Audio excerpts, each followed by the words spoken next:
I'm your host, Sarah Baus, and welcome to Attainable Podcast.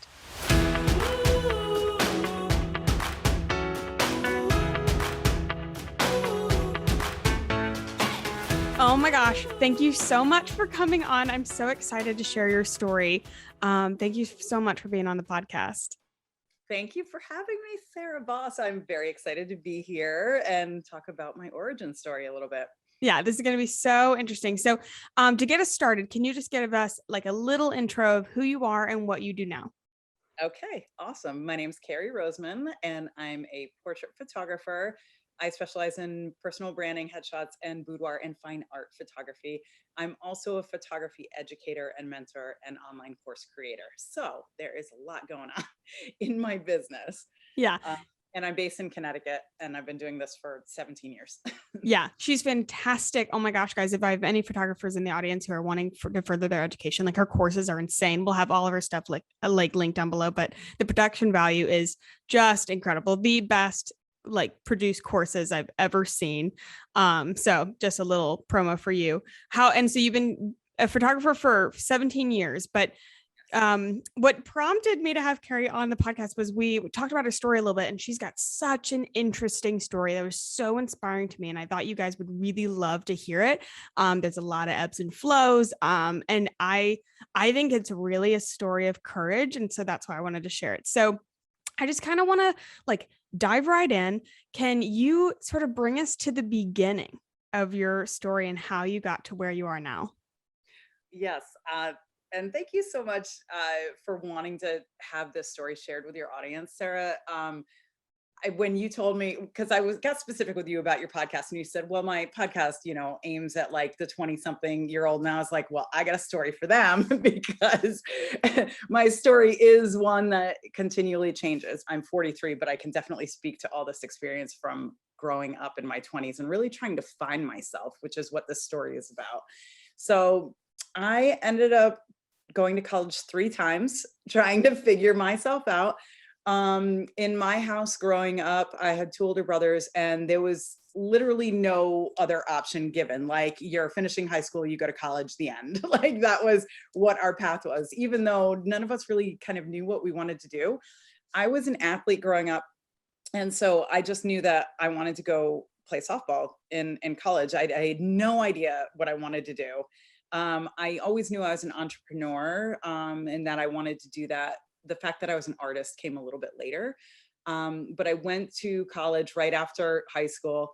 And once I graduated, when I was 22, I continued to wait tables and work in restaurants because that's what I had done growing up. And I majored in business administration, which, looks good on paper, but in real world application, it didn't really help me become an entrepreneur. It was all a lot of like corporate and international kind of business stuff that was taught. And I was like, well, that's not my style at all. And I wanted to learn about small business. So basically, I graduated with a degree, sent out a bunch of resumes and applications. I heard back from 0 people. So I felt a little bit disillusioned about just the way that the world worked. I was told going to college is the way, and if you do this, then you're going to get a job and buy a house and have a white picket Have the fence. life, do the thing, like it's all going to work out. You just need that piece of paper. Yeah, like that's the illusion that was sold to me, and I bought all in. But I'm glad that it didn't really work out that way. Like, I thought they were going to be handing out jobs with, college degrees, and that's just not how it worked. So I was very naive, very young, very inexperienced. But I knew how to work in service and restaurants. So that's what I continued to do. And so I live in Connecticut. I went to college in Connecticut, University of New Haven. And then when I moved back home, I did that for 3 more years, and I decided, like, one day I was like, I have to get out of Connecticut. I'm over this. Like, I want to move to New York City. So I upped and moved to New York, and I went there on a whim, kind of on a whim. I had been doing jewelry design and learning jewelry design and things like that. So I applied to FIT, which is the Fashion Institute of Technology. It's a part of the SUNY school, and it's a really great art school. So I got into their jewelry program, and I used that as my ticket, my excuse basically to move to New York. Yeah. the real reason I wanted to move to New York is because I wanted to find myself. And I always really loved the energy of the city. So I upped and went basically with nothing. I had no plan. I had no job. Yeah, that part like totally is mind-boggling to me. I'm like, you really had nothing but yourself, like, and riding on like, okay, I'm gonna figure it out, which takes like so much courage. Did those 4 years between graduating and you couldn't find a job and then moving is 4 years, right? 3. 3 years. And did you feel, I guess, what was that motivation or journey like for your motivation? Because I know after college and when I like started over, that was the biggest thing for me, was like, I was trying to find my thing. Like I was very ambitious. And so it killed me, like not to have, basically not to have something I was working towards. Like I didn't feel like I was progressing at all. And that lack of progress really bothered me. Did you have that similar feeling, or were you had you gotten to a place where you're like, we're going to be okay, we're just going to figure it out, and we're just going to kind of take life as it comes? Yeah, well, I'm fairly risk averse anyway, but I was feeling very stagnant in Connecticut, and I knew something needed to change. I mean, at the time, I didn't really know the term, get comfortable being uncomfortable, but that's exactly what I knew. I had to leave and do something completely different and switch it up. I'd never lived in a big city, and there was a lot of shocking things about it, not just the fact that I had to figure it out, but I did have a skill set, and working in restaurants, you can literally pick up a job anywhere. So I wasn't worried about being able to get on my feet in that way. And it's really funny because I actually I was dating somebody at the time, and I decided to go whether he came with me or not. I was just like, hey, I'm moving to New York. I got into FIT. And he was like, okay, I'll go with you. And I was like, great. But if he said, okay, I'm not going, I would have been like, great. And I would have left anyway. But that's how determined I was to figure it out. I just knew that there was more, and I didn't know what that looked like. And I didn't let that scare me, because I've always kind of believed, I don't know if fate is the right word, but I always believe that whatever decision you make is going to be the right decision, because even if it doesn't end up being the ultimate like right decision, the first decision you make, it's going to lead you in the right direction, because pivoting is a thing, and that's what we have to learn to do in order to get through this. So I never really let worry take up too much space in my energy, because I'm like, I just have to be in action. I just have to make a decision. I just have to move, like, and just keep moving. So I knew that I'd be able to find a job making money doing something while I could go to school during the day. And it's funny because the program there, it was a 2-year program for jewelry. And when I was done that, I was like, well, I'd be happy to never do that again. So again, Oh like, no. I had gone to college twice now and not figured it out. And at this point, I was into my late 20s, and getting there. And I was just starting to feel really frustrated, because I feel like all the other people around me were figuring it out and doing their thing and like starting their careers and doing all that. And I was like, what do I want to do? I don't even know. But what happened was, both times, like my undergrad degree and when I went to jewelry school, I had taken a photography class and had 2 different professors. Both really encouraged me in that way. They both said, I think you have a really interesting eye, and I think you need to explore that. And both times I was like, whatever, I'm busy. So because I was trying to do all the other things and get all the other degrees done, and at the same time working. So when I was done with jewelry, I had actually been actively doing photo shoots and working with, real people and models and hair and makeup people. And I really love to do it that much. And so it just kind of hit me one day like, oh, well, duh. I actually enjoy this. Let me try to learn as much about this as I can and see if I can make a living doing this. So I went back to school a third time for photography, again at FIT, because I was familiar with the program, and I like the teachers there, and I just wanted to fast track. Now, if somebody's an artist, it doesn't mean that they have to go to school for art. I just was like, teach me the technical stuff super fast. So that's what I wanted to do. But again, their program didn't teach the business side. They teach you the technical and how to make photographs, but they don't teach you how to sell it or how to Yeah. market it or any of that stuff. So that's what I was referencing earlier about real life experience. But it definitely, I mean, it took quite a long time trying to figure my like in experience trying different things to really find what felt like home. Now, I did mention that I was an athlete growing up and softball, like I was an all-American center fielder, like I was really great. And growing up, I felt awkward in so many places in my life, but I felt at home on the ball field. And that's what I felt with a camera in my hand. And I knew. So that's like, that was like the big epiphany for me. And then, you know, going into my photography career, it has had so many twists and turns in that as well. Like I thought I wanted to be a fashion photographer. I thought for a second I might want to be a still life photographer.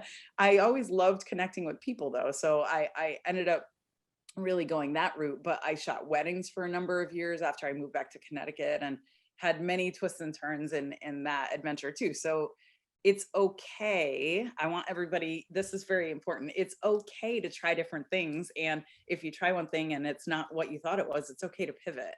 Like, and I think that's really what this journey is all about. I think that people feel like they need to have it all figured out when they're 18 and you absolutely don't. People make shifts all the time in their 50s and their 40s. They start businesses in their 60s. They completely do something else. Like they quit teaching and open a vineyard, like, you know, like anything, like they quit, you know, working in a doctor's office and become like, I don't know, whatever, a dog walker, like you can do anything you want and make money at it. Yeah. Oh, I love that message. And it's true. Like we think that something happens after you're about 22. And like, if you haven't like found your like name tag yet, like you're doomed because that's the name tag you're going to have forever. And you have to sit in that position and you have to figure out like what you're going to do with the rest of your life, which sounds awful. Like that sounds so boring anyway. Like life isn't like that. And it would suck to just basically pick up, you know, a hammer and say, okay, this is what I'm going to do for the next 60 years. Like that would be terrible. I love that you talked about like that feeling, like you found the feeling on the ball field, you found the feeling with the camera. How is that feeling dictated your journey? Like you found photography and then you tried to figure out like what kind of photography, how has that feeling kind of led you? This is a great question. And it has to do with your gut and intuition completely. I think a lot of us, we do hear the message growing up, like listen to your gut, but then all of the other messages from media are like, oh, well, that's a crazy path. Or, you know, we listen to all the naysayers and all of the other things about like, you're not going to fit in this little box unless you do these things, but your gut might be calling you to do something else. It's going to keep happening until you listen to it. Just like any lesson that you need to learn in the, you know, that's the universe is talking to us all the time. So my gut though, definitely like that was kind of like the guiding thing, because even in this journey of photography and establishing a business and shooting weddings and then pivoting away from leaving weddings, trying to figure out, am I doing this for fun or do I want to make a portrait business? And, oh, okay, I'm going to have a portrait business. And what kind of portraits do I want to make? Do I want to shoot families? Do I want to do maternity? Do I want to do portraits for business? Like I had to try all of the things and really check in all the time with my gut and what feels good to me to want to do. I didn't get into business for myself to just shoot what other people want me to shoot. That's not it at all. Like, what's the point of working for yourself if you're not the one calling the shots and making the rules and doing what you want? Like, but you know, there are a lot of lessons in how to make a business work. But you can literally make a business selling anything. I mean, I don't know if you listen to Jasmine Star at all. Oh my God, yes. She had, I think it was on her podcast where she had a client who like the client, I forget her name, the client's business was she made like crochet patterns for Christmas ornaments. And that was her entire business. And she had like 6-figure launches and things like that and had demand year round for a seasonal product for a very specific niche of people. So when I heard that, I was like, oh God, like you could sell anything. You could do anything. You just have to have this value and work on yourself, personal growth stuff, like that's all part of it. No one's going to hand you the ABCs of how to make a business work, no matter what your field of choice is. Like you still have to find your own way so you can work in alignment for yourself. And it is all about the journey and being in gratitude and taking a step back and realize, like, appreciate where you are and how much you've accomplished. Like even from 6 months ago, last year, 10 years ago, looking back, how much have you accomplished? And I'm so impressed by I hate when people kind of say this, but like young people like yourself, like you're in your 20s, right? I was just fumbling around. It felt like in the dark, trying to figure it out. And yeah, I feel like when I look at somebody like you have it very put together. So it's okay on either spectrum, because you're still, I know we've had this conversation before, like, separately from this, where I know you're still trying to figure certain things out. And I think it's very encouraging for people to hear that, like, because we see a lot of the put together, the highlight reel stuff on social all the time, right? Like, but it's really, really endearing. And like you can empathize with people when they're showing the reel of what's happening. Like, it's not all butterflies and rainbows. There's a lot of hard work involved, but once you establish, like, and you kind of find your way, it gets easier. Yeah. I love how, like, one lesson that I'm hearing from your story, and that has been a constant punch in the face for me, like when you're saying like your gut will keep telling you until you listen. I'm like, oh, that's so true. Like when I was in school, and I mean, I knew, and everyone around me knew it. If somebody, like, I have a lot of friends, like, thank you so much for listening, who went to college with me and support the podcast. And so they know, they're like, we all knew. Like, I had so many people that were asking me, like, why are you in chemistry? And I don't even know what my answer was to them. Like, I think a couple times I said, like, I don't know, which is like, and I knew, and it took me until, I'm getting the job, like my, fate, my gut, whatever, like kicked me off that path real quick because if I would have pivoted in college, maybe listened, and then, started earlier, I don't regret my journey at all, but maybe it would have, been a little less painful than totally quitting jobs, starting over, and all the things.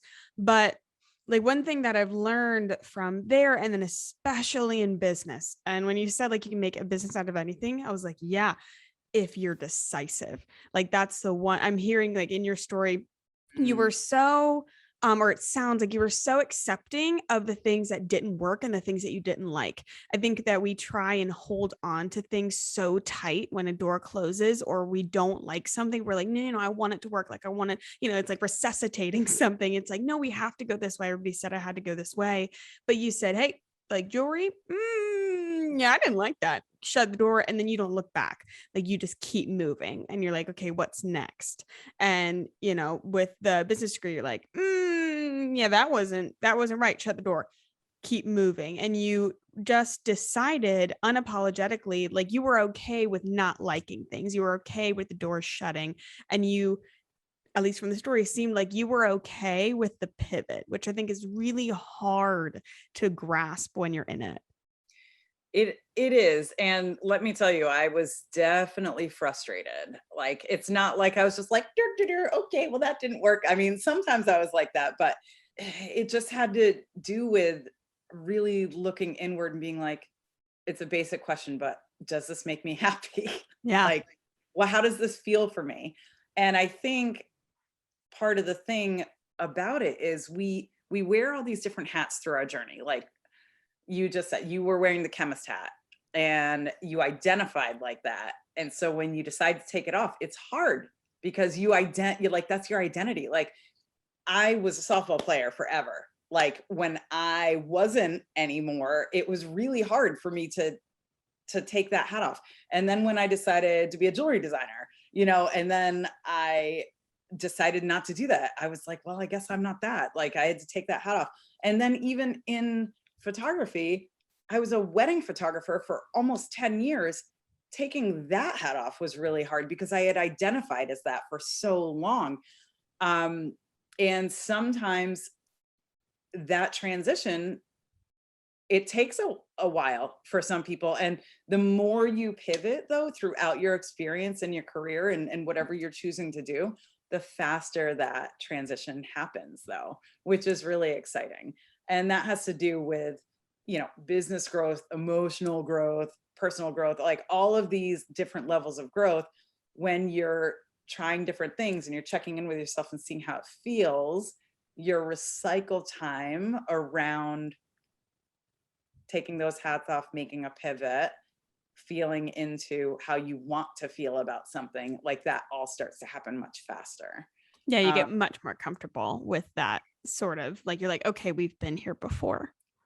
yeah, and that is it. It's getting comfortable being uncomfortable, and that is just kind of the way, and knowing that there is no there is no failure. You Yeah. either win or you learn. And seriously, if you start to look at failure like that, not like, oh, well, I went to college for this thing and I failed at becoming that. And it's like, well, that's not what I wanted to do. So I learned and I pivoted, the end. Like, and The then end. you just kind of dismiss it so it doesn't take up any more energetic space in your head, heart, soul. You kind of just keep being in action towards maybe the next thing Yeah, that it's something that people really they have to grasp early, that failure. And it's so funny because it makes me think of like the school systems. I'm like, are our schools, are they teaching that? Do I think they have a and maybe an intention behind it, but I'm looking at how I came out and I'm like, I know I I came out learning that failure was bad and that your identity was rooted in if you failed or not. And so you couldn't fail or else, like, I don't know, nobody ever told me what would happen. I just assume I'd explode and I'd die. I don't know. It makes me think of like my little brother and like my future kids, and I'm like, oh god, I just want them to know that like if they can just be comfortable with like falling and saying, okay, like that didn't work, and then moving on. And I love what you were saying about identity, because I think that's such a issue that I'd say a majority, I'm speaking as somebody who went to college, but even if you didn't go to college, if you just came out of high school or whatever, I think when you transition out of schooling, I think it's something that a majority of people deal with, is this weird, like not knowing who you are and this identity thing, because we're taking off the student hat. We're trying to, and we think that it's only like taking off the student hat, putting on a job hat, but it really is so much more than that. And it's being okay with like reforming yourself and saying, okay, because we hold on to these labels as blankets. And we're like, this is who I am, this is who I have to be, and this is what I do, and this is what I have to do, and I have to do this forever because I don't know anything else. And if I don't do this, then everybody's going to look at me and say that I failed. Because people talk about consistency and they talk about sticking to things, and I'm like, I don't know. That didn't ever do anything for me besides lead me farther down a path that I didn't need to be on anyway. you mean staying consistent in an identity that you didn't Yeah, identify yeah. with. Like I absolutely understand consistency, but it did frustrate me because instead of seeing it as like if you love something, you want to pursue it, stay consistent, that kind of thing, have self-discipline. I heard it as like, when either you pick something or somebody picks something for you, you need to stay consistent. You can't leave, and you have Mm, to stay in that forever because you're now identified as that. And you are the smart kid. Like this is, of course, I'm speaking from my journey, but I was like, I was labeled as the smart kid. I got put on, some areas call it GATE. Some people call it gifted and talented. Some people call it like whatever. But, I was put in the honors classes. And so they're like, you're the smart kid. And so smart kids do STEM. So then I was put in the STEM programs. And so it was like, okay, that's who I am. I'm a STEM kid.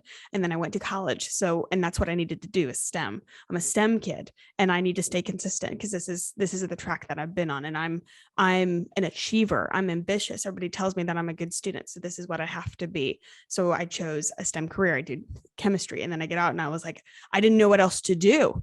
Like you literally don't know what else to do. So you just stay on the track that you've been given until one day you wake up and you're like, oh God, like I've dug down really deep.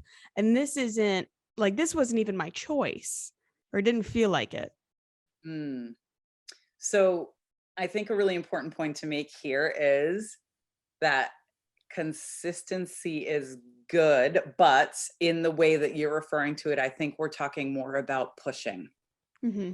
You're talking about pushing forward into something that actually wasn't aligned with you as a person and what you actually wanted to do and what your heart was calling, but you didn't know what was, so you just kept going. So that's what you're referring to as consistent, as where I'm thinking about it as you are pushing, and if you are pushing for something that's not in alignment with you, something's going to push back Yeah. until you get shown like, oh God, this is not the way for me. Because I think I think about consistency as showing up, the ability to show up and be in action. Now, but that is different than pushing. But I understand exactly what you're saying, because I did the same thing, as far as like, I shrouded myself in this identity that I was pushing for, in several different incarnations of my journey, until I woke up and realized, like, this is not actually the path. Let me take a different turn here. Yeah. It is different. And, I know consistency is a positive thing, but that was definitely like a frustration where I thought I was doing something right, and then it ended up not. But for somebody who is in, like, maybe they're in the thick of it, like they're in the thick of, like, I don't know who I am. I don't know what I want to do. I feel like I'm, trying to do all the right things, but I can't figure it out. I think that question of, like, figuring out who you are, figuring out what you want to do, that's such a golden question that we really hold on to. What advice do you have for somebody like in that position? I mean, try stuff. Like, that's kind of how I refer to my journey in my 20s. I tell people I went the process of elimination route. I was interested, I had some interest, and I was like, let me pull that thread and explore that. So I just kept trying things until something landed. And I'm actually glad that photography was like the third thing I tried, because for some people, they just keep pursuing. And I'm not saying like pursuing many different interests isn't okay. That certainly is, because we're all multidimensional beings with multidimensional interests. But if you just keep trying different things and keep checking in with yourself about how it feels, I think you'll find the right path for you. Like, that's just been my experience. Again, I know people who knew what they wanted to do from when they were 5 years old, and they wanted to be a nurse, and they grew up and they were a nurse and they were totally happy. And I'm like, God, I would never want to cut people open and stitch people up and things like that. But that's just my path.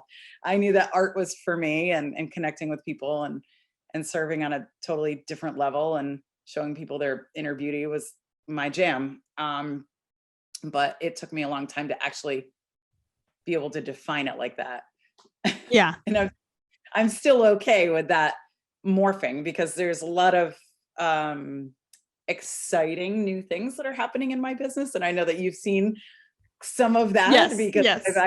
Sarah and I have worked together. We didn't just like randomly meet. So it's been very exciting in that way, where we're shifting and going. But that's having the open-mindedness about the willingness to like explore and keep pivoting. It's not, I mean, if I just found like one thing and I wanted to photograph that forever, that would be fine. But I've found that I'm a really great teacher, and I'm really great at posing and body position and making people look super flattering. And like, I'm great at that. And I want to help elevate my industry in that way. So there is going to be like, there's this teaching aspect that I can do now, as well as connect with my clients who I'm photographing. And I'm open to the pivot now, and what's happening, because there were things that I was realizing I wasn't very happy with. So it's like, okay, how do we morph this? How do we make it work in a new way? So I think that's the thing. I mean, people can find the one thing and just do that forever if that makes them happy, or they can be open to trying different things and having it morph. But the people who have no idea, I would just say, maybe make lists for some people. That helps. Pros and cons, or a list of things that have always interested you. Maybe it's traveling. What can you do to make money to travel? Like, there's lots of things you can do, like maybe it's working with animals. Like, maybe, like, what interests you? Like, ask that on the most basic level. Like, what brings me joy? What do I like to do in my spare time? what would you do if money was no object? That's a good question to ask. Yeah. Yeah. That's And just saying yes, like just being like, okay, it is a very simple question, but just following like what makes you happy and understanding like it doesn't have to be like the thing. You don't have to make a list and you're not going to like make a list, be like what makes me happy. And then stare at the list and be like, oh, I got it. Like it came to me. That's the one. Like that's not going to happen. What you're doing is just finding the next step and then trusting, okay, it doesn't matter what that next step is. It doesn't matter what I choose, wherever my like gut leads me, that will be a step in the journey to get where I'm going. You just need the next right thing. Yeah, it's a tool to help just try to pick a direction. But something else that I want to say in this, if you ask yourself the question, what would I do if money was no object? And maybe it's working with dogs or something. And people think, oh, well, I can't make any money doing that. Like that's the next thought that usually happens. Yeah. Like, this thing brings me joy. It must mean that I can't make money doing that, whatever the thing is. But that is total horseshit. I just want to call bullshit on that right now, because we this is what society and popular culture teaches us, that making money has to be hard.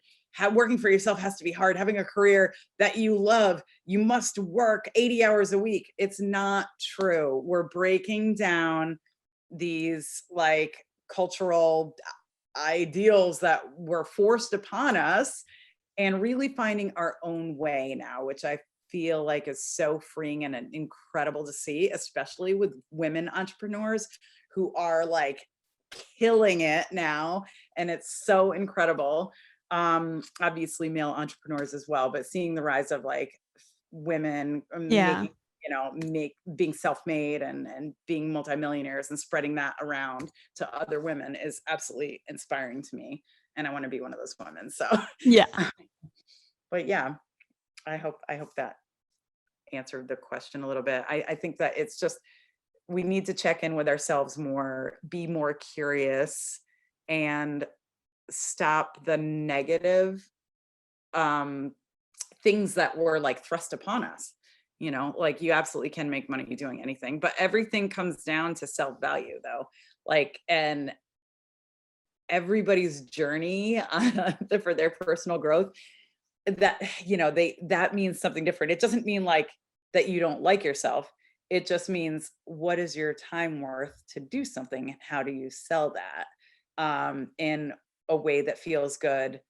That's people always say, oh, if I'm selling something, I'm salesy. No, that's not true.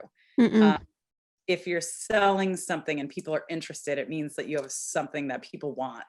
And you asking money in equal exchange of the value that you're giving and the service you're providing is not sleazy. It's called making a living and doing something that you want and getting paid for it. And people feel guilty about that.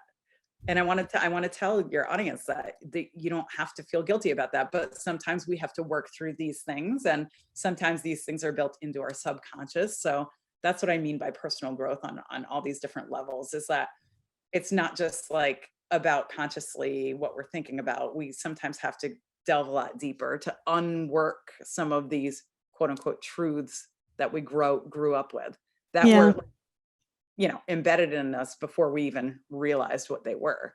Work hard, hustle, you're not allowed to take time off. So many people in the American workforce don't even take their paid vacation because they feel like they're not entitled to it. And it's like, but you are like, you're allowed to. This is called life. It's called living. Like do you remember we said make a living?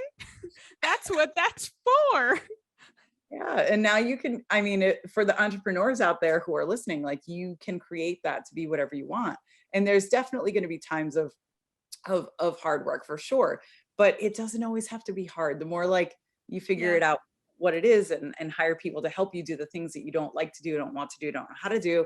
And oh my God, that's my lesson lately. I'm like, wait a second, we can do this a little bit smarter and easier. Yeah. I think for the people who do want to work for themselves, we think like, oh, well, that task just that's an easy task. I can do that. I'm not going to hire somebody else to do that thing. But then it's like you add up all those little things and it ends up that you're doing a $10 an hour job when you're the CEO of your business.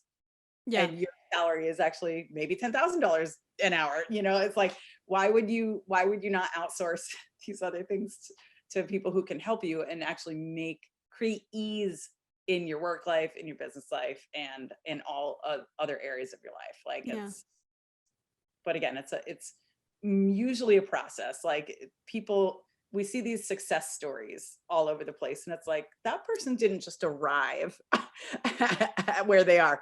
They have been a work in progress for years and they put in their blood, sweat, and tears, and now they're enjoying some ease and flow. And that's the way to do it. Work smarter, not harder, once you start to get there and be in flow. Yeah. Oh my God. You have so much to share. We could go on forever. And I know I'm so excited that you were like delving into this education space, and like to watch what happens in the next couple months, the next couple of years. It's going to be so exciting for me, being in the beginning and being able to be a part of it. So thank you for allowing me to be a part of that journey. And thank you for being on here. If people want to hear more from you, because I know they're going to, where can they find you? Okay, so we're all over the place, but yes. The main places are Facebook and Instagram. So at Carrie Roseman Studios, and I spell my name Carrie with a C, Carrie, Roseman, Roseman. So that's Instagram and Facebook. I have a couple of fun groups on Facebook as well. You could probably just find them by searching my name. We've started with YouTube is going to be another big one. I think I'm just Carrie Roseman on there. It might be Carrie Roseman Studios, but if you're searching my name on any of these platforms, I will come up.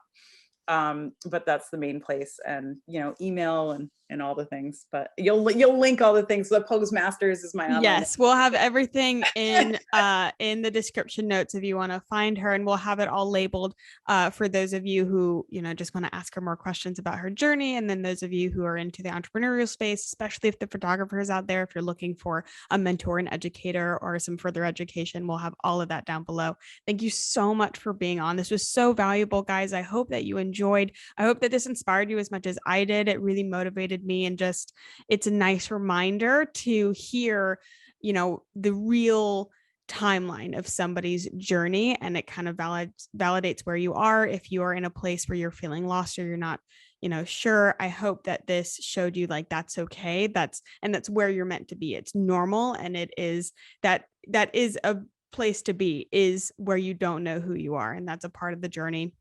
If you guys enjoyed this podcast episode, please like, subscribe. You can follow us on Spotify and then leave us a review on Apple Podcast, 5 stars, because you love us so much and we're all friends. Follow us on Instagram at Attainable Podcast, and tag us if you share this episode or any episodes, that we can give you a shout out. And I will see you guys next time. Bye.